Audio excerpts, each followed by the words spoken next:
Well, good morning, everybody. Welcome once again to the Board of Public Works.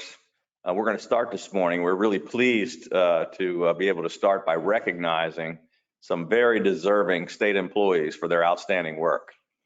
We'd like to recognize, people who are doing a great job on customer service, which has been a focus of ours for over 5 years. And today we have 3 people who've been nominated by folks in their agencies for doing an outstanding job in that regard. So we're going to be recognizing them with customer service awards for their incredible work. And first up, we have Norman Simpson from the Maryland Department of Human Services. And he is joined by Chief Information Officer Kenyatta Powers. Norman he serves as a supervisor in the Office of Technology for the Human Services Enterprise Administration. And COVID-19 created the need for Norman and his team to quickly provide the ability for all DHS staff to work remotely. And this prompt attention that he gave allowed 2,700 additional staff members to be able to telework. And this was kind of an emergency situation that required very innovative solutions in order to provide the technology needed to securely deploy laptops for telework. And Norman spent many late nights and long weekends finding solutions and developing tools to prepare staff for teleworking, which enabled them to continue providing their great customer service. And so we can't do it here in person, but I have this governor's citation. We'd love to take a picture with all 3 of us with you. But Norman, we want to say congratulations. Thank you so much. And maybe we can take a screenshot of this, and then we're going to make sure that we get you the official citation shortly. So thank you for all your great work. And next up, we have Al Sundahara from the Maryland Department of Planning. And he is joined by David Buck, the Director of Communications. And as manager of projections and the State Data Center driving the COVID pandemic, Al has been asked by numerous state agencies to provide data, graphs, charts, and other materials in support of our Roadmap to Recovery plan. At the same time, the Department of Planning has been conducting massive statewide outreach for the 2020 census. And Al and his team created several customer-friendly dashboards and mapping tools for the census, censusmaryland.gov website. We finished, by the way, in 9th place ahead of 41 other states.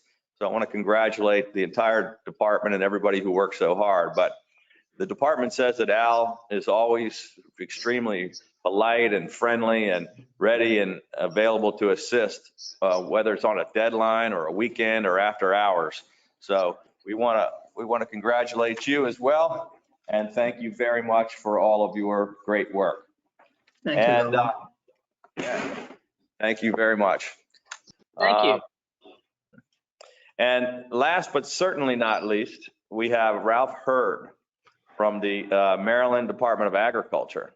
And he is joined by Mary Darling, the Deputy Director of HR.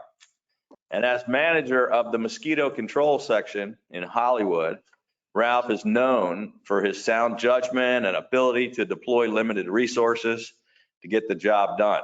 And he works around the clock during spraying season to assist employees, handle emergencies, and to ensure steady service to prevent the occurrence of mosquito-borne disease in humans, pets, and livestock. Ralph has been on the front lines of providing mosquito control services to the communities of Charles and St. Mary's County for 50 years now.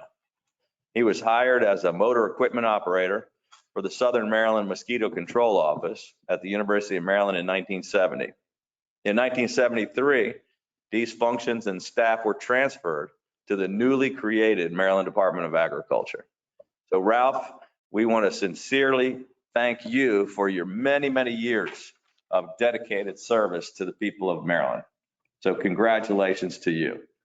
And I want to thank all of our recipients very much. All of us really do appreciate all the hard work you do for the citizens of Maryland. Now, Before I turn it over to my colleagues for some opening remarks, I just want to quickly remind Marylanders that 8 days of in-person early voting begins on Monday, October 26th, and runs through Tuesday, November 2nd. And that includes Saturday and Sunday. So we are strongly encouraging you to take advantage of early voting all throughout the next week and weekend. For those of you who want to vote in person on election day, we strongly encourage you to do so at off-peak times, such as mid-morning or the early afternoon, to avoid what are expected to be large crowds and potentially very long lines. So with that, I'll turn it over to my colleagues for some opening remarks, and we'll start with Madam Treasurer. Thank you, Governor. Let me just reiterate your thanks to all the fine state employees. This pandemic has been extremely challenging for us all. And the way the people who work for the state, the public servants who work for the state, have gone about doing their jobs with really significant productivity and efficiency and kindness, it really it is a model. I'm very proud to be one of them.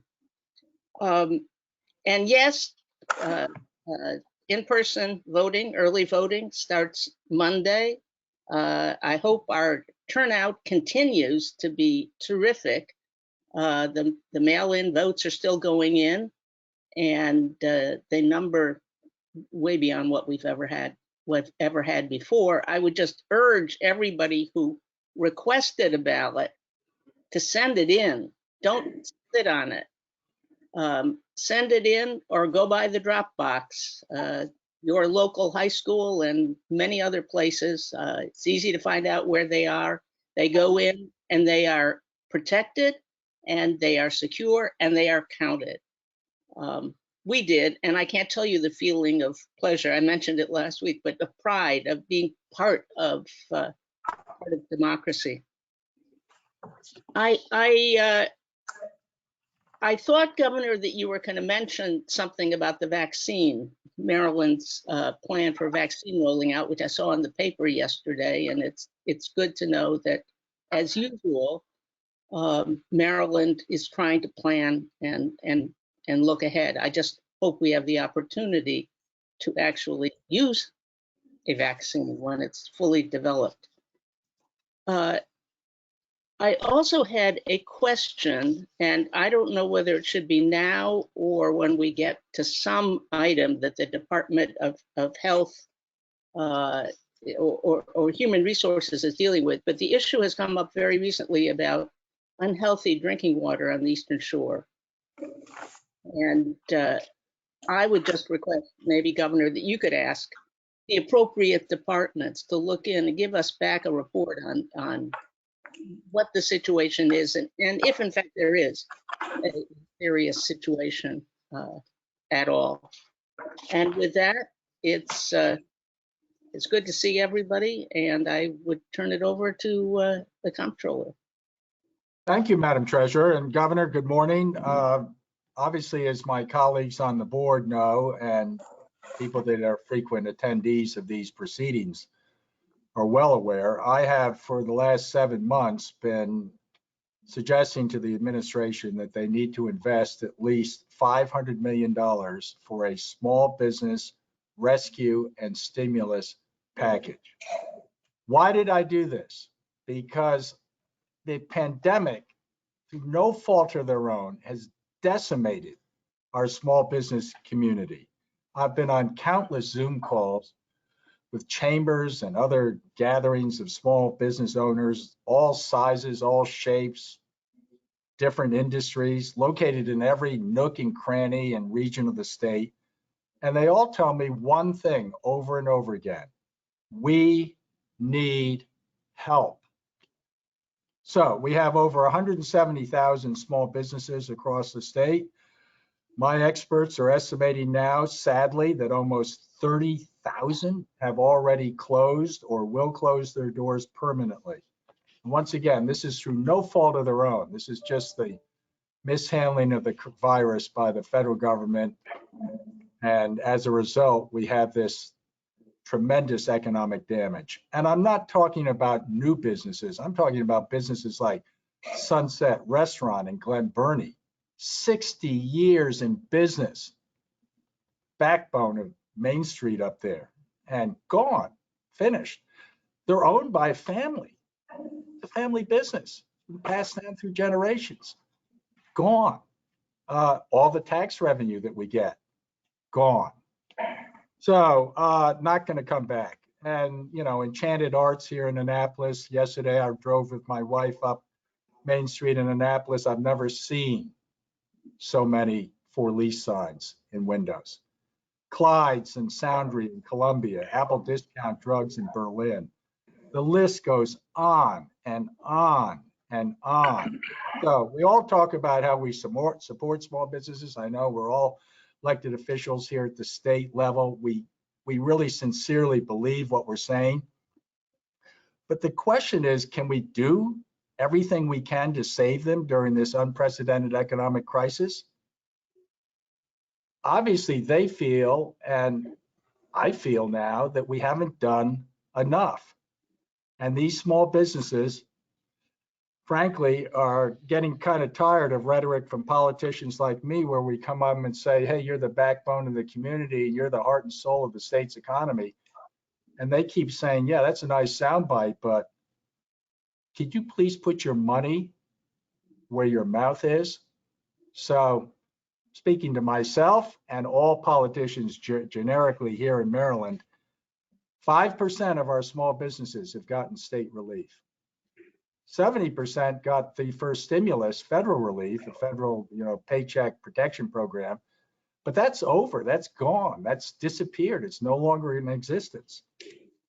For every day that we don't take bold and immediate action right now, more and more small businesses are shutting down and will continue to close. I've come up repeatedly, not just once, but twice and 3 times with different proposals of how we could invest immediate relief for Maryland small businesses. First, it was the rainy day fund. Second, it was using the positive fund balance.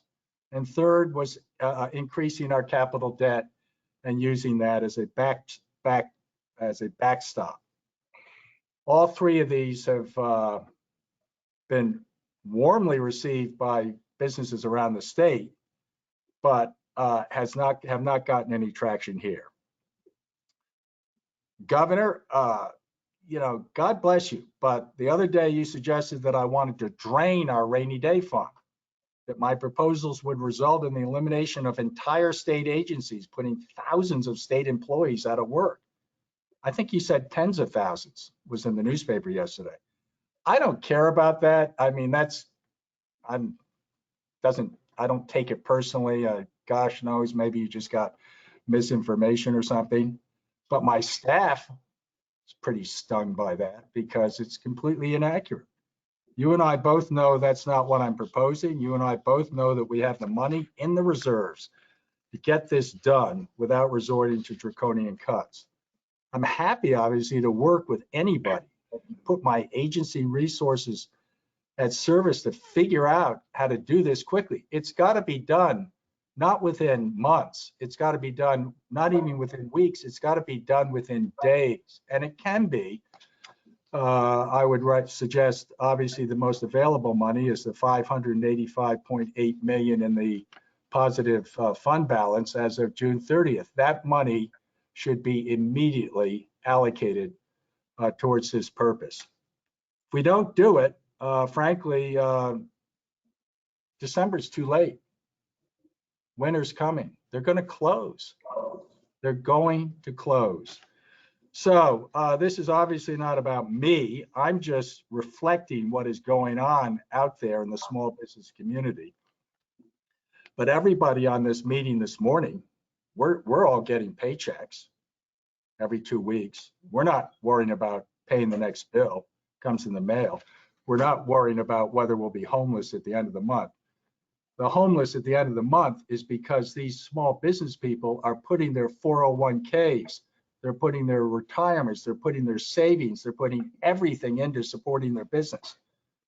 And thank God for the federal stimulus, because that helped a lot of them. But what this subject and appeal is for is about tens of thousands of small business owners out there who literally can't afford to pay next month's rent, or are going to be forced to lay off what employees they still have, or are accruing more debt just to keep the lights on. They're quite literally, these folks are losing everything. I mean, I can't imagine going through this through once again, no fault of their own. They didn't do something wrong. They just impacted by this.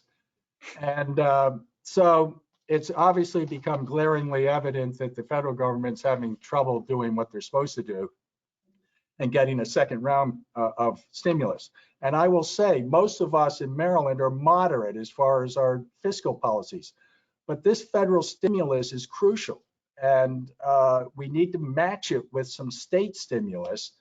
I actually think the state stimulus might spur the federal government to do the right thing and get involved here. This is not liberal or conservative fiscal policy. This is about, we need the stimulus in order to preserve what we have. We need to save as many small businesses as we can. We know for a fact the first stimulus package worked. I'm getting a whole new appreciation for John Maynard Keynes, who is the advocate of spending during a depression, and I think he was right. I think without the first stimulus, we would have had an economic catastrophe, and without a second one, even with a state stimulus, we're going to have problems. But I would importune everybody sincerely to provide support for these desperately, how do you describe them? They're just kind of, they don't ask us very often for anything, but right now they really, really need some kind of expression from the state that we're going to do something bold to help them in this period of volatility and chaos that, once again, unfortunately, they don't deserve, but they're going through. And Governor, I know you're a champion of small business, as I am. I know the treasurer is. I know we have public budgets, but that's all going to happen next year. Right now, we've got an emergency out there. And please, what can I say? I'm happy to work with you and see if we can get something done, because it's a tragedy what's going on right now. Thank you, Mr. Comptroller. I agree with you. We're very, very concerned about all of our struggling small businesses across the state, and we're continuing to do every day everything we possibly can. I think you know that I got all 50 governors in America together to help push for the stimulus package. We've now put $20 billion into helping struggling Marylanders, including $10 billion that we got from the CARES Act, nearly $8 billion in unemployment benefits. The state of Maryland has invested an additional $250 million already into small businesses, but there are still many others suffering, which is why I'm also the leading advocate on behalf of all the nation's governors to get our folks in Washington to do something about the next stimulus package, which seems to be broken down in divisiveness and dysfunction and typical, politics as usual in Washington, with Republicans and Democrats who can't come together and agree on anything when it's desperately needed. But we're going to be announcing some additional state relief, I believe, as early as tomorrow. And we're going to continue to push for that much needed stimulus at the federal level, which it doesn't appear as if we're going to get anything done before the election, but I sure hope all of us together will talk to our friends and colleagues in Washington on both sides of the aisle and tell them the critical nature of how much we need this federal assistance in addition to what we can do at the state level. And as bad as it is, and I'm not trying to diminish the issue, because I see and hear it every day. I spent this week traveling all around the Eastern Shore talking with small businesses, and was in Frederick before and Annapolis, and I'm out there talking to these folks. I understand the pain that they're going through, people that are losing their jobs and people that are losing their businesses. We're going to keep fighting for them. We are doing better than almost anybody in the country in our economic recovery. We're doing better than the nation as a whole. We're doing better than most other states. You know, our unemployment is much lower. It's the lowest in the region, one of the best in the country. So this is a terrible economic crisis and the worst one we've had since the Great Recession. And it's going to take all of us working together at the federal, state, and local level to get our small businesses back up and running and to get people back to work. And the other part of that is keeping everybody safe with the virus. We're also doing better than 44 other states with respect to being able to keep Maryland open for business by making sure that people are wearing masks and distancing and following all the public health guidance, which is helping our economy to do so much better than everybody else. Because people really are being vigilant, and it's why we're surrounded by states that are out of control. Many other states have reshut all their businesses, including New York and Arizona and a number of others, and we're trying desperately not to do that. We kept 70% of all of our businesses open throughout the entire pandemic. In June, we opened up 98% of our economy. And in August, we allowed 100% of all businesses to open. So we're providing the assistance, but we really have to get, as the treasurer pointed out earlier, the vaccines in production and then distributed before people feel safe to returning back to restaurants and bars and entertainment facilities to try to get the economy back on track. And that's not going to be an easy thing, and it's not going to happen overnight. So we're still in this for the long haul. And I can promise you that we at the state are going to continue to do everything we can to continue to help businesses, and even further than we already have. And we desperately need that bipartisan consensus in Washington. So I'm hoping that you'll all join me in pushing for that after this election is over with. So thank you very much. Yeah, no, let me just respond for a second, because I'm more than happy to call Washington, see if we can get them to act like rational adults and everything. But I mean, seriously, if you they should act like us, rational adults. 500 million, the 500 million is there. And if you need a backup because you're afraid there's going to be some downturn next year where we're going to have to lay people off in the state system, we can borrow that money one time only to keep as a backstop. But right now the money's there, and I would just beg you to free it up. It's not going to be perfect. I know it can be distributed quickly through the economic development groups at the county level. I can't tell you how important it is, not just the actual dollars, but the symbolism that the state is going to partner with them is crucial. And you know, as I said, survival's the key here. I mean, if they can survive through till March, that's going to be really good for us once some of the things that you indicated are going to happen. I don't mean to get into a back and forth, and I didn't want to hijack this whole meeting, but this is super important. And a month from now, it's not going to be doable. Well, I can assure you that's what I'm not afraid of anything. And we've been more aggressive than anybody in the country. And like I said, the state has already distributed the $10 billion in economic relief from the federal government. The state has already invested $250 million in tax money to help small businesses. And I have an announcement tomorrow where we're going to invest even more. So thank you very much. We're going to move on to the secretary's agenda. Hi, good morning, Governor, Madam Treasurer, Mr. Comptroller. There are 20 items on the Secretary's agenda and 3 reports of emergency procurements. I'm happy to assist with answering any questions. Any questions on the Secretary's agenda? Is item 19 and 20, please? Item 19 and 20 are from Morgan State University. And we have Sydney Evans available to answer questions. Okay. So first of all, I think it's a great project, and I have a lot of confidence in President Wilson and his team.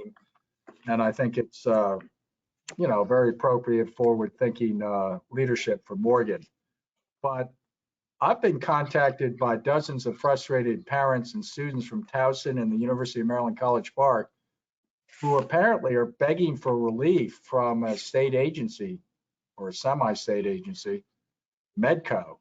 Apparently their kids who are students at these universities have signed leases, but they're being turned away. They can't go because of the COVID to the respective university, but they're being forced to pay the rent by Medco.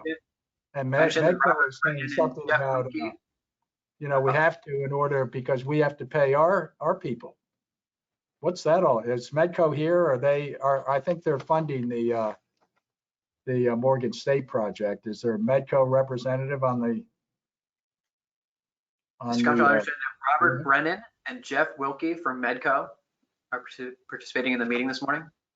Yeah, are you guys asking students who are not able to go to universities to pay their rent anyway at College Park in Towson? Good morning, Mr. Francho, Controller Francho. It's Bob Brennan. We actually have shared with your office detailed explanations as to the actions that we are taking. We are, quite frankly, between a rock and a hard place.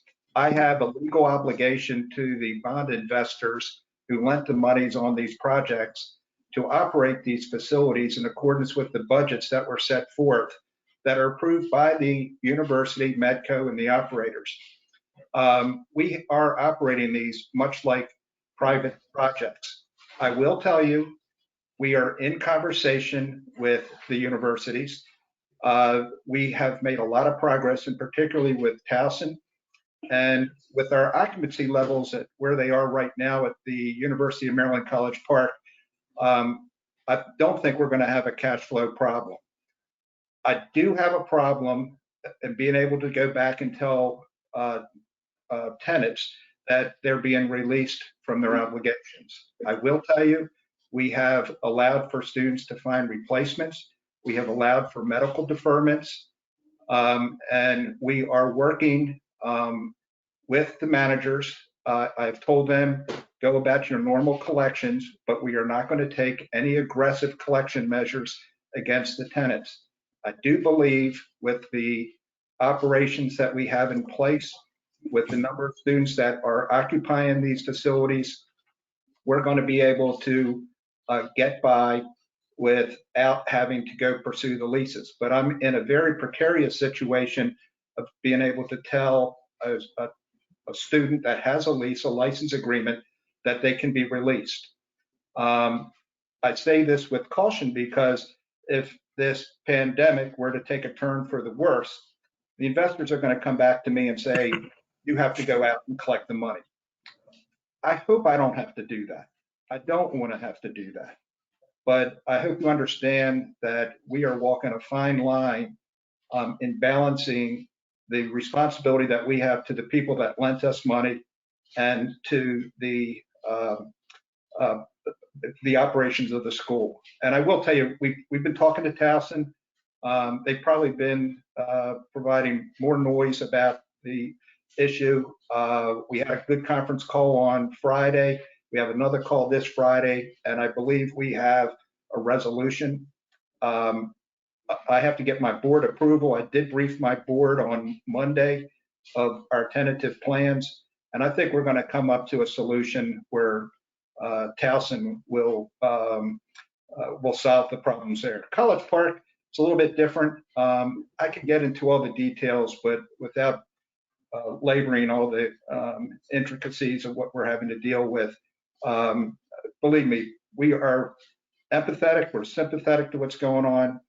I don't have a problem, by example, for Morgan. The university, Morgan State University, stepped up to the plate, and we're able to make this, our existing project, cash flow because of the assistance that we're getting from the university.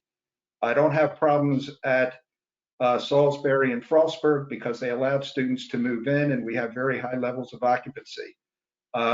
Each institution has its own story. We're working with these to make it right, but I do have this responsibility to investors, and I'd like to think in coordination with the universities, Medco, the limited reserve funds that we have, we can work our way through this without having to take any action against these students or parents. You're not a hedge fund, I take it. Hardly. No, we're not. But then why are you acting like a hedge fund? I don't believe I'm acting like a hedge fund. I do believe It we certainly are. sounds, we have a lot of small businesses, for example, that have landlords that are out of state, REITs and hedge funds. And, they're getting just their rope around their neck. They're still able to negotiate some stuff. But I hate to see Tedco or Medco or Medco, which I identify as a public agency, even though you have a private sector flavor to you. I hate to see you in the business of getting blood from a stone as far as these rental payments.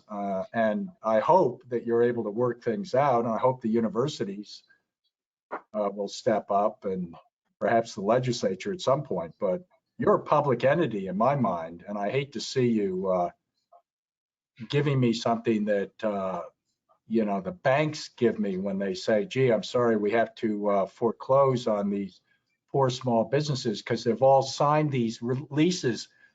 They've all signed them personally. So now we're not only going to evict them, we're going to bankrupt the small business owner because they,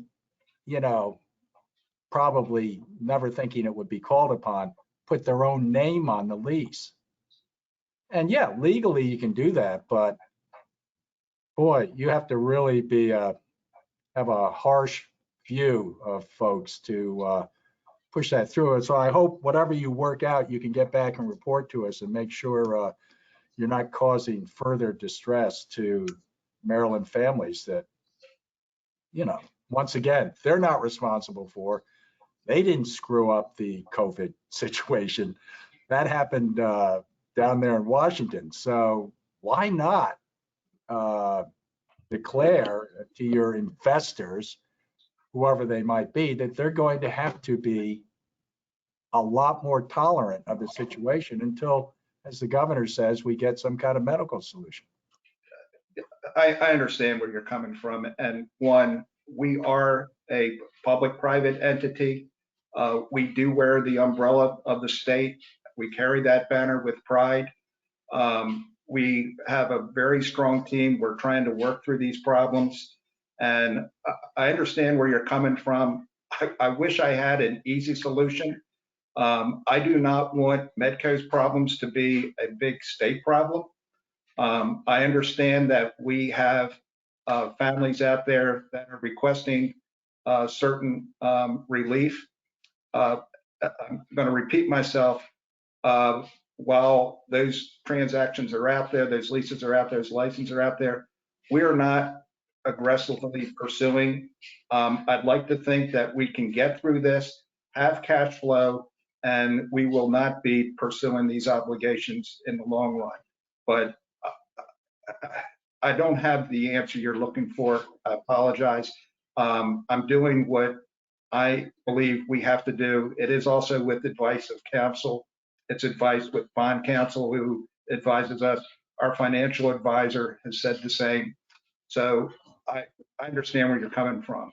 No, Mr. Brennan, I have a lot of confidence in you. I'm sure you can take your foot off or keep your foot on the brake a little bit. You mentioned bond counsel. I think it was Shakespeare who famously said, in instances like this, can't we just get rid of the lawyers? A little facetious there, but don't get forced into a lot of things that are going to be counterproductive, I guess, would be my request, and keep us in the loop if you can. Well, I certainly will. And to just dovetail into your opening comments about small businesses, we have also a big development side of our portfolio, and that's where we're working with Morgan. It's been unbelievable what we've had to go through with this pandemic. I can tell you back in March and April, I had several projects that were in the process of starting construction, closing on financings. All of those things have moved forward. And it's really important that we understand, and it gets into what your comment is, we're keeping businesses that are in the construction trades operating, going. And in fact, we just completed the Community Engagement Center for the University of Maryland, Baltimore. It was done on time. We finished a project up in Garrett County, even though contractors came out of Pennsylvania and Pennsylvania shut down construction trade. We were able to get that done. We have the National Park Service project in Williamsport moving along. We haven't missed a beat there. And I can tell you, I'm really concerned about having the virus close down a site. We maintain very strident, strict controls to try to avoid that. And so far, knock on wood, we've been able to keep things going without missing a beat. In fact, our city garage project, it's so easy to get into the city right now. They were supposed to be done in December. We finished up in August. So construction trades have actually been able to get to the job sites. So this project is also going to be really important. We're going to be employing a lot of people. Gil Bain's going to be the major contractor. We've got very large minority participation requirements in this contract, and it's going to bring a lot of jobs into Baltimore City. And I understand why you have concern with what we're doing on the other side. We're working our way through it. I had a phone conversation with Senator Gazzone and Zucker yesterday. I think they understand where we're coming from. They might not like it, but they also, basically, we're going to work our way through this, and people are not going to get hurt. And that's my objective. Thank you, Governor. Thank you. Yeah, thank you very much. I'll just add that we've been trying to work on this for a couple of months, and we've been in discussions with not only Medco, but with the Chancellor's office and with our budget secretary, Secretary Brinkley, and talking about, I agree, we really shouldn't be taking action against these folks, but I understand that the bond council, that the bond holders need to get paid and need to have that cash flow. So I think finding a way between the university system, the individual universities themselves, Medco, and perhaps if necessary, some help from state budget to make sure that we're not taking action. And on the comment about keeping construction open, it's one of the reasons why our economy is doing so great and so many people are working. The construction industry is booming, unlike Pennsylvania and many other states across the country who shut down construction for 5 or 6 or 7, 8 months. We kept it open the entire time, and we're doing more construction right now than ever before, keeping the trades busy and keeping people working. So thank you very much. Any other questions on the Secretary's agenda? Yes, items A1 through A3, please.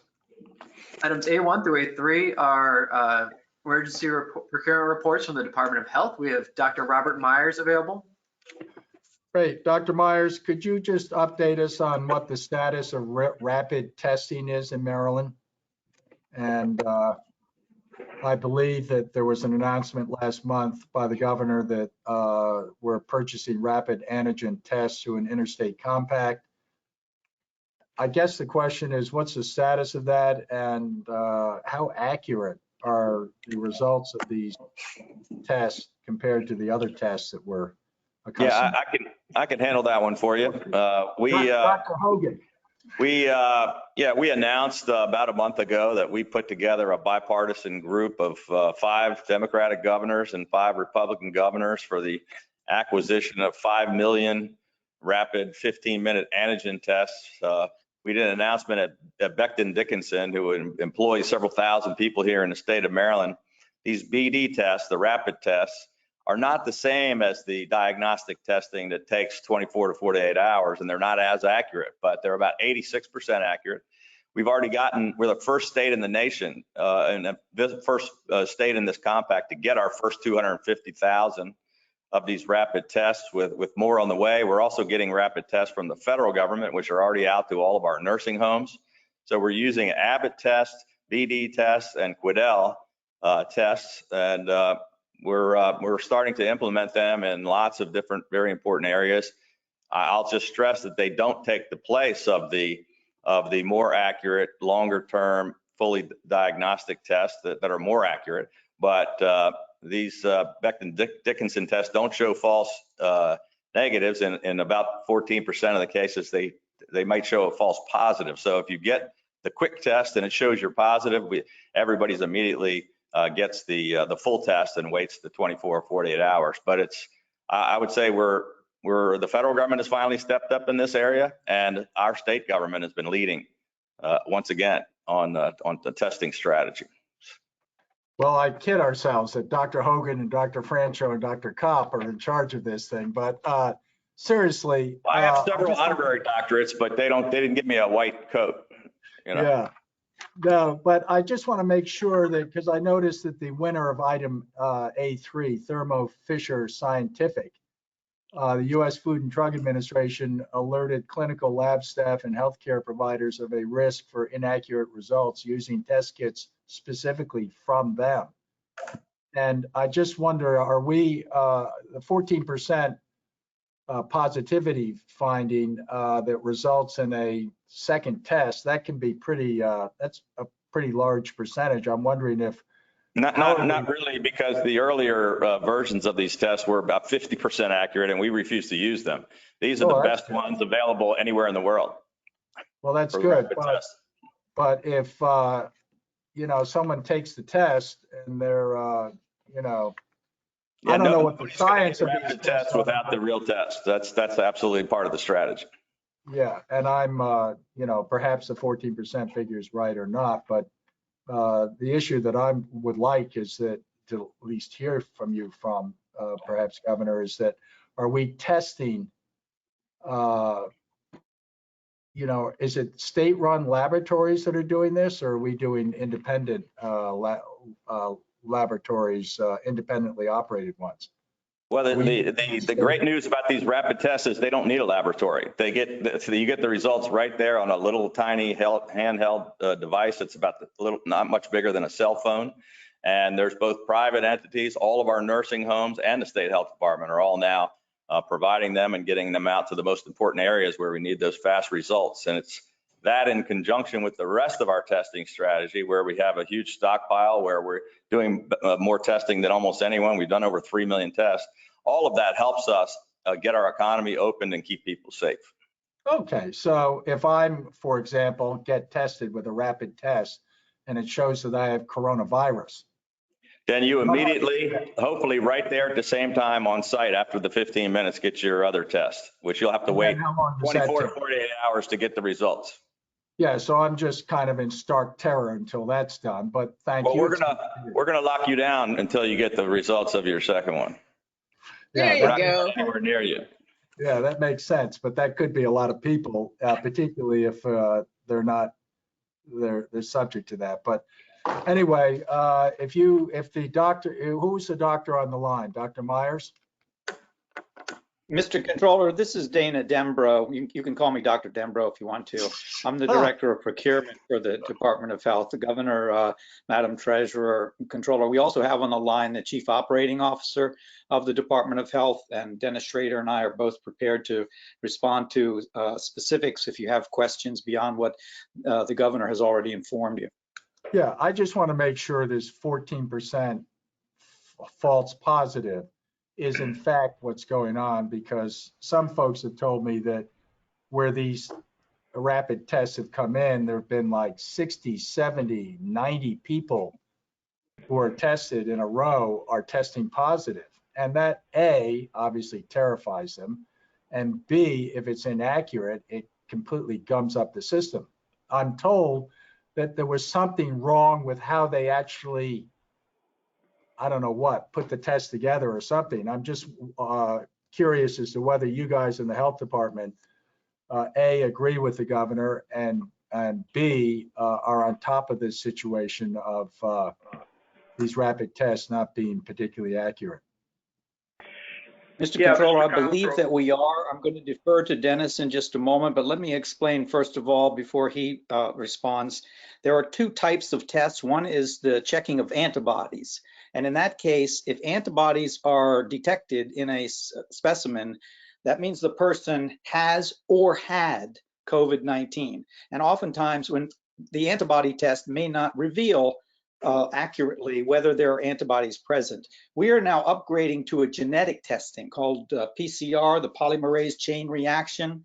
That means that they amplify the nucleic acid that is associated with COVID-19, and that's a much more accurate measurement of whether COVID-19 actually exists. So we're using both types, and we are upgrading equipment as well. Deputy Secretary or Chief Operating Officer Schrader, are you on the line, and can you add further details? Yeah, I'm here, Dana, Mr. Comptroller, Treasurer, Governor. Yeah, Dana explained it well. The only thing I'll mention is the point of care test uses an antigen technology, which is a protein, and we are still field testing these, and we want to make sure, for the exact reason that you mentioned, Comptroller, that as these come into the state, we're doing the antigen test backed up by the PCR test, and as we gain confidence, we'll reevaluate week over week. This thing is moving very, very quickly. The only other thing I'll mention is on that Connecticut lab, that was a PCR test that you mentioned, and we have that PCR machine in our state public health lab. We are going back and making sure that we validate that test ourselves. But we've been using that PCR test for quite a while. That technology is good technology. Our understanding through the homework we've been doing is that there was a problem at that particular lab in Connecticut with the processing. But we're going to validate that just to be sure. Thank you. Appreciate it. Thank you, Governor. Thank you. Any other questions, or is there a motion on the Secretary's agenda? Move approval. Second.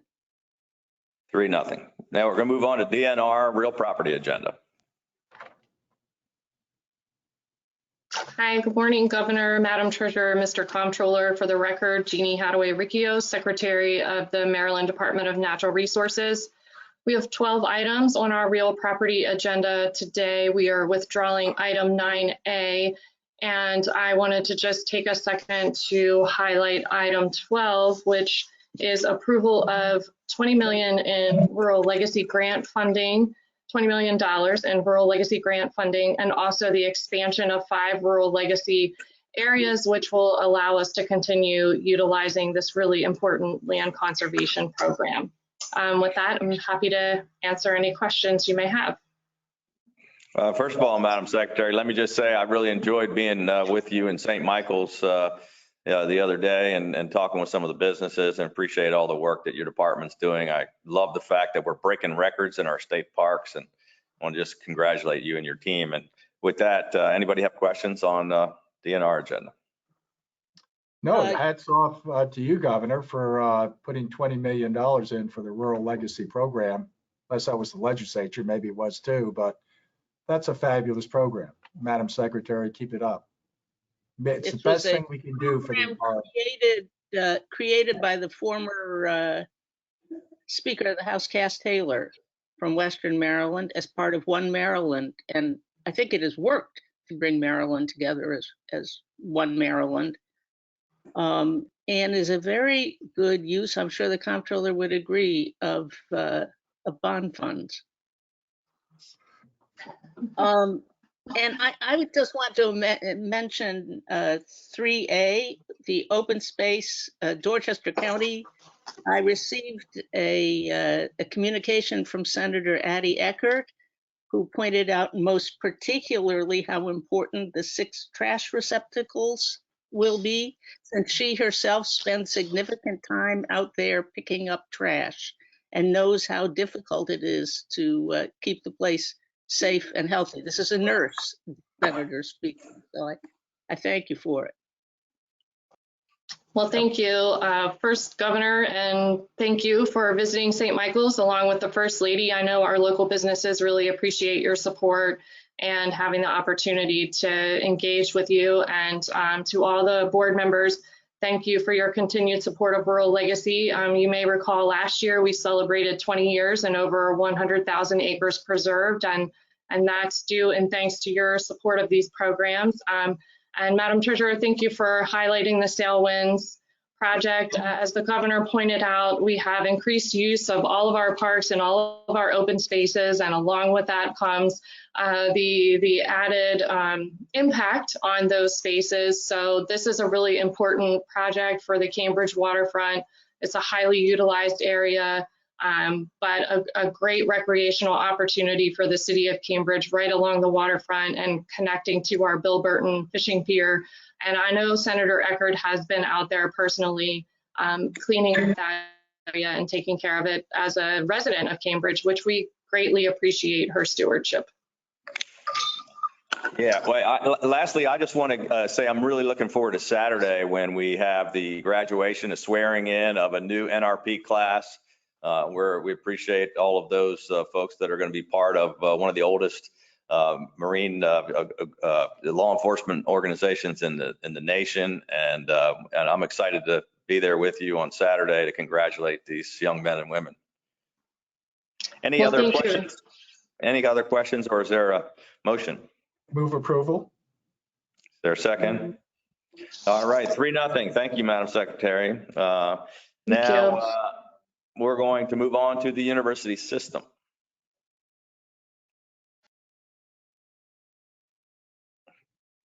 I hope we move on. No, nothing on university system. We'll move on to the Department of Transportation.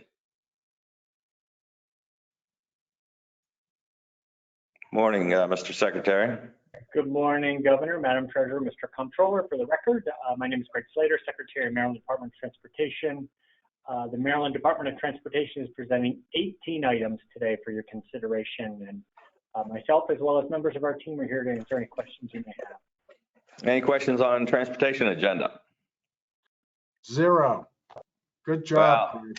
Well, good job, Mr. Secretary. I say we take it while we can, and I'll call for a motion. Move approval. That's 3-0 on transportation. Thank you very much. We're going to move on to the Department of General Services.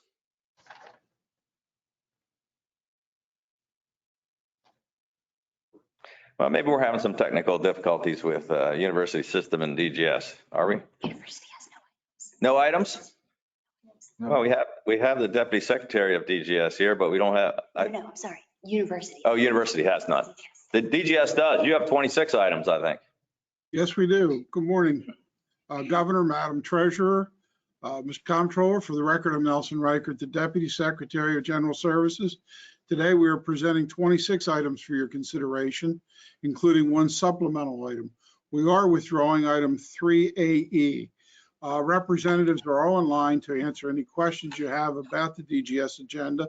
And I believe on agenda item 1, the Frederick County Executive, Jan Gardner, and her Director of Public Works are here to speak with you. Yeah, well, thank you. Let's get started with that. Item 1, it's a $3 million grant to Frederick County for the Lake Linganore dredging project. And we'll maybe hear from County Executive Gardner. Okay, I think I showed up. Can you hear me? Yeah, we see you. All right. Good morning, and thank you very much for providing me with the opportunity to speak. For the record, I am Frederick County Executive Jan Gardner, and I am joined by several individuals from my staff, as well as from the City of Frederick, representing Mayor Michael O'Connor, and from the Lake Linganore Association, and also from Oakdale Investments, which is a developer of Lake Linganore. So I want to begin by thanking the governor for including funding in the capital budget to support the dredging of Lake Linganore. That is very much appreciated, and it is an important water quality and water capacity project for the city of Frederick and for Frederick County. And the county has been involved in removing sediment from the lake in an ongoing project. Today, I want to request the Board of Public Works approve the waiver to exclude one of the property owners as a beneficiary to the grants, and then to approve the 2 grants for a combined total of $3 million for the Lake Linganore dredging project. I'm pleased with the DGS recommendation for asking you to consider the waiver and to enter into the grant agreements. The dredging project is removing sediment that has accumulated in the lake over the last 48 years. It allows the recovery of lost reservoir capacity and improvements in water quality, which is a primary source of water for the city of Frederick. The $3 million grant will supplement $18 million that's been invested by the city, the county, and the Lake Linganore Association. And it will remove about 130,000 cubic yards, or 37% of the sediment in the reservoir. The $3 million in additional state funding will certainly allow us to remove additional cubic yards of sediment, which will ensure adequate capacity of water supply for the city of Frederick for decades. So again, it's an important project for the city and county as well as for Lake Linganore. Now, Secretary Brinkley and Secretary Grumbles have toured the project and certainly have a good understanding of its goals. So in August, we became aware of an issue regarding ownership of the land under the lake, under the water. So a portion of the underwater land is identified by SDAT as being owned by Oakdale Investments, again, who is the developer of the balance of the Lake Linganore planned unit development. So during a conference call with DGS staff last month, it was recommended that the county request a waiver to eliminate Oakdale Investments' need to sign the grant agreements. And we think that waiver request makes sense and is reasonable. The dredging is occurring under the water and not on any developable land. The developer has objected to signing the grant agreement as a beneficiary because the dredging project is really under the control of the county. It's occurring in the waters of the state. The lake itself is controlled by the Lake Linganore Association, and they are one of the other signatories to the agreements. So Oakdale Investment doesn't have control over underwater property. Certainly they're not developing underwater property. And so, and eventually all of that land, that ownership of that land under the lake will transfer to the Lake Linganore Association when the development is completed. So I don't know if you want to hear additional information about it. We can certainly answer any questions you may have, but we really would ask you to support the waiver and support approving the grant requests. And again, we have lots of people on the phone with us who can answer any technical questions you might have. Thank you, Madam County Executive. We appreciate you being with us this morning. And if nobody has questions for you, we have another speaker that we'd like to hear from as well, and that's Zach Kirchner, who's the Director of Public Works for the City of Frederick. Thank you. Good morning. I appreciate the opportunity to speak.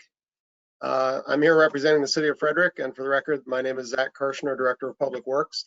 And I just wanted to say that if approved, these grant funds provide an incredible opportunity for the city to accomplish additional dredging through the partnerships with Frederick County. That dredging will provide for the capacity needed to provide a water source for our residents far into the future. So I appreciate your consideration of this request. Thank you very much. Yeah, thank you very much. Anybody have any questions on this topic or on any other items? I thank the county executive. Now I know a lot about dredging out there, and that's good. And thank you for taking the time to bring us up to date and great part of our state. Thank you. Thank you. I agree. I was going to ask the county executive whether her offer of more testimony was a threat or a promise. I appreciate it. Sounds like a very good project. Thank you. Well, great. We Any appreciate other your support for? I'm sorry. Yeah, no, thank you very much. We're happy to have you with us today, and we're happy to support the project. Any other questions on this item or any other topics on the DGS agenda? If Item not, 13, please. Item 13. So Deputy Secretary Reichert, this is a request for us to maintain a cloud-based electronic patient health record system for the correctional system. I noticed that what we're approving today, plus what's already been there, it's in effect a total contract of $41.5 million. My concern is that the second bidder was not a total of 41 million, but was a total of 14 million. So why aren't we going with 14 million? I believe Secretary Robert Green and Deputy Secretary McCulley are available to respond to your questions. Secretary Green. Hey, Mr. Secretary. Morning, Mr. Secretary. Good morning, Governor, Madam Treasurer, Mr. Comptroller. We are here to respond to those questions. I have with me today 3 of our staff that will also be involved in that. This project for the electronic medical records began in 2016. It is a project integral to bringing together medical, dental, mental health, as well as a strong interdependence on the operational aspects of all of those initiatives, as well as a continuity of care for our re-entry. In appreciation of your question, Mr. Comptroller, may I ask that Anna Lansall, our Director of Procurement, give you the review process, and then we'll have another brief overview on the technical side that assisted in those decisions. Ms. Lansall?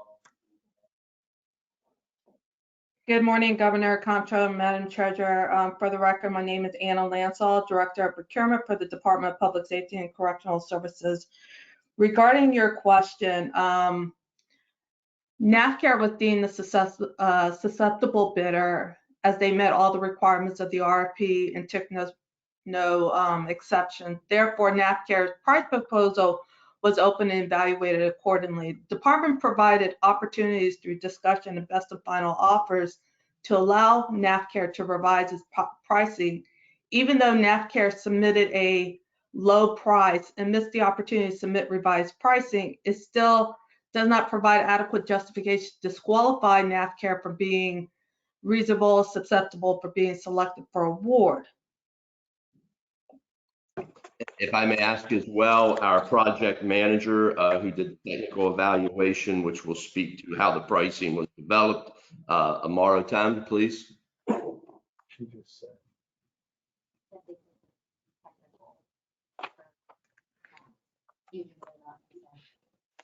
Could someone explain to me why we have a $26.8 million difference in these two bidders, and we pick the high bidder rather than the low bidder? Just, was it because something was wrong with their bid, or was it concern they weren't able to do it, or? Yes, Mr. Yeah. Yes, Mr. Comptroller, and I believe our project manager, Amaro Tam, will speak directly to that. You will find some comparison information also in the document around the technical ability, responsiveness, and what seemed to be just a extremely artificially low bid. If I may, Mr. Tam, our project manager. Good morning, Mr. Governor, Mr. Comptroller, Madam the Treasurer. For the record, I'm Amaro Tam, project manager for this project. Fusion present a tightly integrated and cohesive system, which leverages workflow logic that is in line with and comparable to industry-leading health record systems and distinguishes top-level products from generic products. NAFCARE systems appears archaic from a design, look, and feel perspective. The organization and presentation of the information displayed in a Fusion solution is more natural and accessible to a user when compared to the NAFCARE's product. Fusion has proven experience working with various state correctional facilities versus NAFCARE's record of working primarily with counties and local correctional facilities. By proposing a low bid price, NAFCARE has taken significant risk in contract performance based on the department's previous procurement experience with similar IT systems in terms of complexity. As prices push downward, performance risk goes up. The consequences of failure on this project will be considerable given the urgent need to meet the department's requirements of the Duval settlement. Such consequences include but are not limited to late deliveries, litigation, cost overruns, and project delays. During the demonstration, each member of the Fusion's team was well versed in all aspects of the system and conversant with how the system can address the department's need with an appropriate solution. They were well prepared and able to answer the committee's question.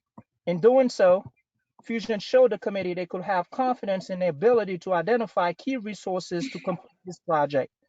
Fusion stands head and above shoulders above their competition, and the department is looking forward to working with them on this project. Are we going to own the data, Mr. Secretary, after this contract's over, or are they going to? We own it. This is a system that will be owned by the state. We own the data. Mr. Combs, our CIO, may have one final 30-second comment around the evaluation with our colleagues at Do It as well. Mr. Comptroller, that showed this bid was more at market value. Mr. Combs. Good morning, Governor, Mr. Comptroller, Madam Treasurer. For the record, my name is Kevin Combs. I am the Chief Information Officer for the Department of Public Safety and Correctional Services. The item before you was reviewed by Do It, both from a technical and price standpoint, and we were given a green light to proceed with the procurement. Thank you. Thank you. That's all I need, Governor. Thank you very much, Mr. Secretary. Any other questions on the DGS agenda? If not, we'll call for a motion in a second. Let's see. So could we just hear quickly on item 15, I don't have any problem with the renewal option that the contract's talking about, but I just want to confirm that what I read in the newspaper is correct about the Maryland State Police Aviation Command. Is there someone there that can assure me that, in fact, there is a budgetary change there? I recall reading about it in the newspaper, but do we have to do something at the BPW to restore the funding, or is it all like magic put together? I think maybe Secretary Brinkley can address that if there's nobody from State Police. Captain Fisher is available to talk about the. Oh, okay, great, yeah. Oh, right. Very good.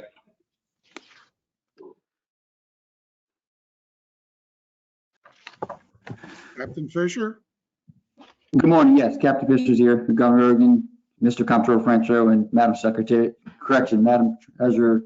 Thank you, everyone. Comptroller Francho, would you mind just re-clarifying your question about aviation? I just want to make sure there's not something formally that the Board of Public Works has to do on this reduction that caused quite a kerfluffle, and I'm glad to see that it got reversed. I just want to know, is there something that we need to do administratively to make sure that, I read about it in the newspaper, but is there something other than a press release, I guess, that needs to be looked at? Yeah, I directed the Superintendent of State Police and the Budget Secretary to, fund it, and they both have taken action, and we can get maybe Secretary Brinkley to address the details, but doesn't require action by the Board of Public Works. Excellent. Because we're just doing the budget items ourselves. Yeah, thanks. That's correct, Governor and Mr. Comptroller. You took the action. You took the action on the 21 budget as we move forward, but it was broad and it was to the state police budget itself on the aviation facility. The governor's made the direction that we keep everything moving forward, and therefore we'll handle it as a deficiency if they don't already have other funds within the existing budget now. So it's not going to be an issue. You'll certainly see it as we submit it, but retroactive to this, to the 21 budget as a deficiency. It's fabulous. Thank you, Governor. That's terrific. Mr. Brinkley, could you weigh in on the 500 million? Maybe we could help out. You could help out, get that looked at a little more closely, because you seem to have the magic touch. I'm working very closely with the governor and his team in communicating what tomorrow's pronouncement will be. But keep in mind, we still have to deal with certainly the 21 budget, and we have to deal with any unknowns that come forward with the 22 budget, which is why the money left over from 20 helps us cushion it in addition to the rainy day fund. But we still have an awful lot of moving parts here, and our issue, and certainly the three of us, the treasurer, the comptroller, and I, sitting on that board of revenue estimates, are constantly seeing how the science of revenue predictions have been thrown out the window with this whole pandemic. That was a good evasive answer, Mr. Secretary. I appreciate that. Came from the Senate, Governor. Yeah, long time in the Senate, you could tell. Yeah. Governor, could I just say on this item, I'm glad to see that so much concern was voiced and it was heard and it could be corrected. I would point out there were other cuts that were taken that I believe were not appropriate. I didn't have the vote, but if you're in the mood for going back and looking at things that need funding, I'm sure that we could send you a list. I think the budget secretary would argue there were hundreds of millions of cuts we did not take, that we should go back and revisit. You're right, Governor. I would argue that. Again, we'll just have to see what the BRE comes up with in December, because those are some, we're in uncharted territory here. All of us know that. And we're trying to certainly be responsive. I don't want to say reactive. We're trying to be responsive to the needs that we have going forward. But again, there's no textbook for how we deal with any of this. And some of our discussion internally, Madam Treasurer, was the uncertainty of what happens with the economy with the potential fall and winter surge, which we're seeing a lot of our experts talk about, which could be devastating to the economy, further devastation, which is could dramatically impact our revenue estimates. And we figured that we should postpone our additional decisions until we get that December action by the Board of Revenue Estimates. And as we're looking to put together our budget going into the pre-session timeframe. I think that's very prudent. I think that's quite prudent. I appreciate that. Could I just say also, to go back for a moment to the item the comptroller brought up, the 13 IT, I have no basis in which to disagree with the combined Department of Public Safety and Correctional Services and do it. I'm not quite sure that I entirely understood all the responses to the comptroller's question, but I'm not sure that further questioning will get anything that I understood much better. But I appreciate you raising those questions, Comptroller. Yeah, I internally raised the same questions, and I understand and appreciate the concern. I was convinced after hearing from the experts that this was critical to the compliance with the Duval settlement, and that it could cause serious problems if we went with a deficient contract that wasn't providing all of the things that were required. And so, but I first thing I said was, why is there such a big difference? And the simple answer was the one contract wouldn't really take care of the issues we had to address. And this one is more expensive, but also more inclusive and more effective. Don't you agree with me, Governor? We could every once in a while use a few less lawyers telling us. With all due respect to my lawyer friends, I've been saying that for decades. Well, long before I became governor, I've been saying we had too many lawyers.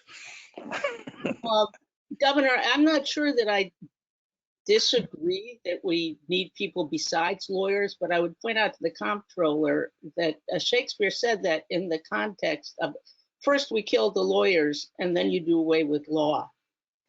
Uh-oh. Okay, I stand corrected.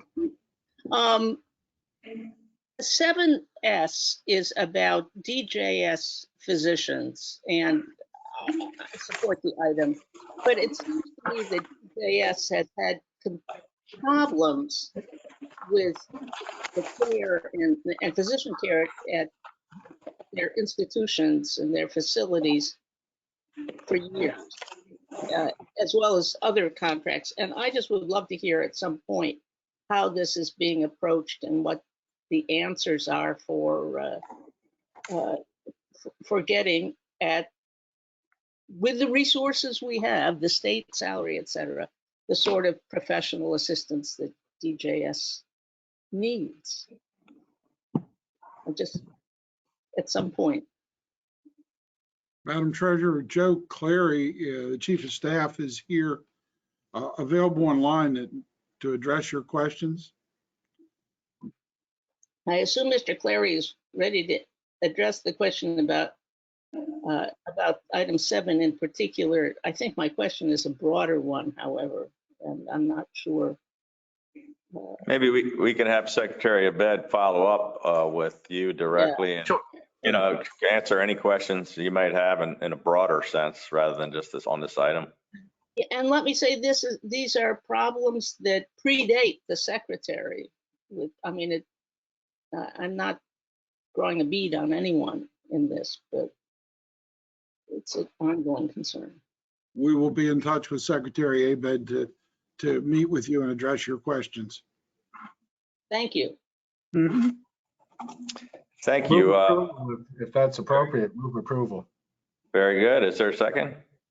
Okay. Well, 3-0 on DGS, and I believe that concludes our agenda today. I want to thank everybody for all of their preparation and answering our questions, and I want to thank my colleagues for all the great work that we do together. And with that, that concludes our Board of Public Works for this morning. Governor, let me just point out, the next time we come together, this board, I believe, is the 4th of November.